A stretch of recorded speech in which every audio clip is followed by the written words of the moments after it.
Halo semuanya, Assalamualaikum warahmatullahi wabarakatuh. Perkenalkan kami dari kelompok ekosistem sungai untuk memenuhi tugas ekologi dengan dosen pengampu mata kuliah Bapak Dr. Iswandi SPD MSI yang beranggotakan 4 orang. Yang pertama saya Hazelia Zafira Aziz dengan NIM 2013-6103, Rahmat Jaslan 2013-6070, Rashfa Malvira Salsabila 2013-6027, dan Yuli Susanti 2013-6131.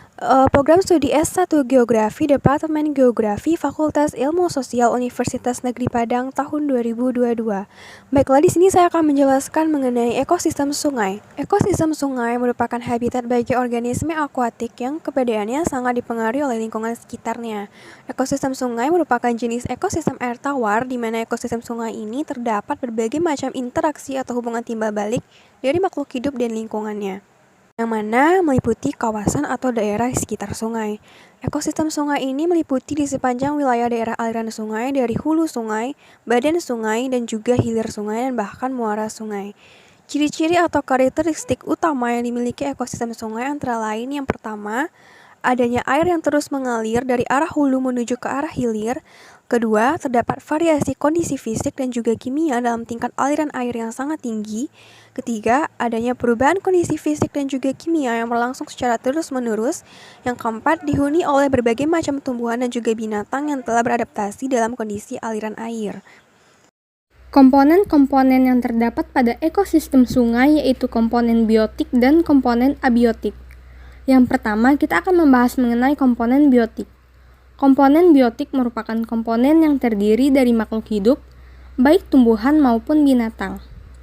Ekosistem sungai mempunyai banyak sekali komponen biotik, seperti tumbuhan, contohnya rumput liar, kangkung liar, lumut, dan lain sebagainya.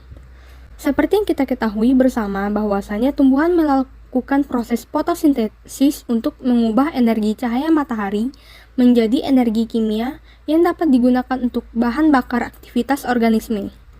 Beberapa tanaman atau flora dapat kita temui di ekosistem sungai ini. Tumbuhan-tumbuhan tersebut diantaranya, yang pertama ada rumput liar dan kangkung liar. Rumput dan kangkung liar merupakan tanaman tingkat tinggi. Tanaman tingkat tinggi berfungsi melindungi binatang-binatang dari arus dan juga dari predator, serta sebagai penyedia sumber makanan bagi binatang-binatang tersebut. Ciri khas dari tanaman tingkat tinggi ini adalah menjalar di permukaan sungai. Yang kedua ada tumbuhan lumut.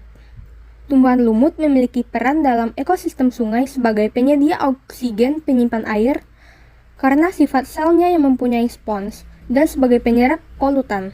Tumbuhan ini juga dikenal sebagai tumbuhan perintis, mampu hidup di lingkungan yang kurang disukai tumbuhan pada umumnya. Komponen biotik selanjutnya yaitu berupa binatang atau hewan di ekosistem sungai. Hewan atau binatang di ekosistem sungai berperan sebagai konsumen di dalam rantai makanan ekosistem sungai.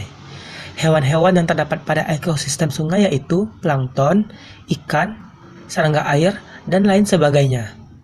Yang pertama kita akan membahas terlebih dahulu mengenai plankton. Plankton adalah organisme mikroskopis yang hidup melayang di perairan dengan kemampuan berenang yang rendah. Plankton berperan sebagai makanan alami bagi organisme sungai. Plankton dapat dibedakan menjadi fitoplankton dan zooplankton. Fitoplankton merupakan produsen dan zooplankton merupakan konsumen pertama sebagai penghubung rantai makanan. Yang kedua yaitu serangga air. Serangga air merupakan kelompok arthropoda yang sebagian siklus hidupnya berada di perairan. Serangga ini berperan penting dalam rantai makanan pada suatu ekosistem perairan. Serangga air berperan dalam siklus nutrisi dan merupakan komponen penting dari jaring-jaring makanan di perairan. Contohnya, anggang-anggang. Serangga ini dapat mendeteksi perubahan kualitas air, sehingga dapat dimanfaatkan sebagai petunjuk terjadinya suatu pencemaran, dan serangga ini juga memakan nyamuk atau lalat yang jatuh ke sungai. Selanjutnya yang ketiga yaitu ikan. Peran ikan dalam ekosistem sungai adalah menjaga stabilitas rantai dan jaring-jaring makanan, di mana ikan memakan organisme lainnya dan mencegah ledakan populasi organisme tersebut yang dapat menyebabkan pengaruh buruk ke dalam ekosistem. Ikan kecil berperan sebagai konsumen 2, sedangkan ikan besar berperan sebagai konsumen 3 yang memakan ikan-ikan kecil. Komponen abiotik. Kebalikan dengan komponen biotik, komponen abiotik ini merupakan komponen ekosistem yang berbentuk benda-benda tak hidup. Namun, meski benda-benda tersebut tak hidup, keberadaan benda-benda tersebut tetap berpengaruh terhadap keberlangsungan hidup komponen biotik yang ada di ekosistem tersebut. Beberapa komponen abiotik yang berada di ekosistem sungai di antara lain air, batu-batuan, pasir, suhu, cahaya matahari, dan kelembapan udara. Yang pertama, aliran air.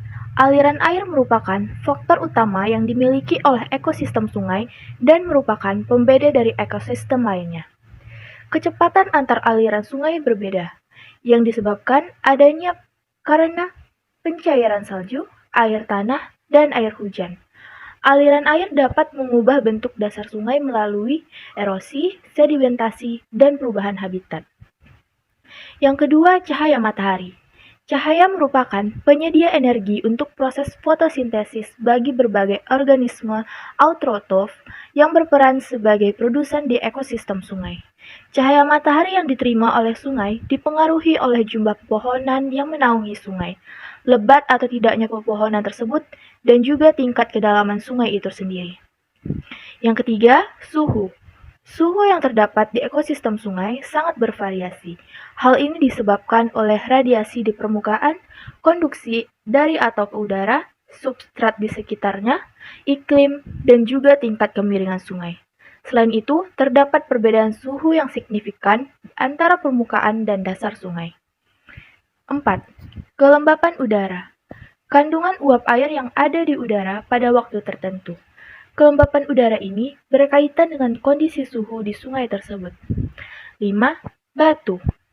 Batu merupakan habitat dari berbagai organisme di sungai, seperti lalat, kadis, siput, larva lalat, telur, dan berbagai makhluk hidup yang menggantungkan kehidupan pada batu-batu tersebut. Substratnya menyediakan dasar rantai makanan akuatik, mulai dari alga sampai invertebrata makro. Yang keenam, pasir. Pasir dan kerikil di sungai memiliki peran sebagai penyerap kuman dan bakteri yang terbawa arus sungai, sehingga kejenihan air yang ada di sungai akan sangat bergantung seberapa banyak kerikil atau pasir yang ada di sungai. Sekian hasil video ekosistem sungai dari kelompok kami. Jika ada kekurangan dan kesalahan mohon dimaafkan. Wassalamualaikum warahmatullahi wabarakatuh.